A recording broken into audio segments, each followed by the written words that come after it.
Kita beralih ke informasi selanjutnya, Tribuners. Sebanyak 6.303 siswa asal Aceh dinyatakan lulus ujian tulis berbasis komputer atau UTBK jalur seleksi bersama masuk perguruan tinggi negeri tahun 2022. Provinsi Aceh di bawah kepemimpinan Gubernur IR Nova Iriansyah kembali menoreh prestasi cemerlang dalam dunia pendidikan. Provinsi Aceh masih mampu mempertahankan posisinya di peringkat ke-8 nasional dari 34 provinsi se-Indonesia dengan persaingan yang semakin ketat.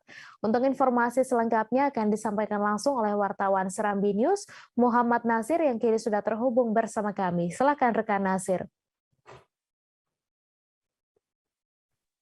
Pada Kamis 23 Juni 2022, Kementerian Pendidikan, Riset dan Teknologi Kemenristek-Dikti telah mengumumkan hasil SBMPTN seluruh Indonesia.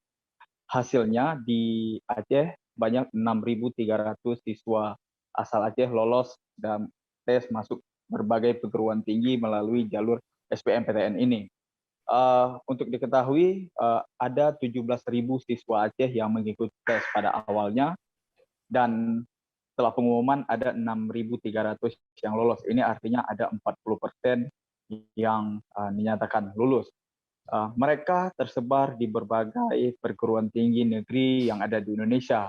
Memang dominannya ada di Aceh. Untuk diketahui di Aceh ada 4 perguruan tinggi yang menampung banyak mahasiswa ini, yaitu Universitas Syahwala, Universitas Teku Umar, Universitas Malikul Saleh, dan Universitas Samudra. Dengan hasil ini, Aceh menduduki peringkat 8 nasional dalam tingkat kelulusan di SBMPTN. Untuk peringkat 1 ada Provinsi Jawa Timur, kemudian di bawahnya ada Jawa Tengah, Jawa Barat, Yogyakarta, dan DKI Jakarta. Di peringkat 8 berada Provinsi Aceh.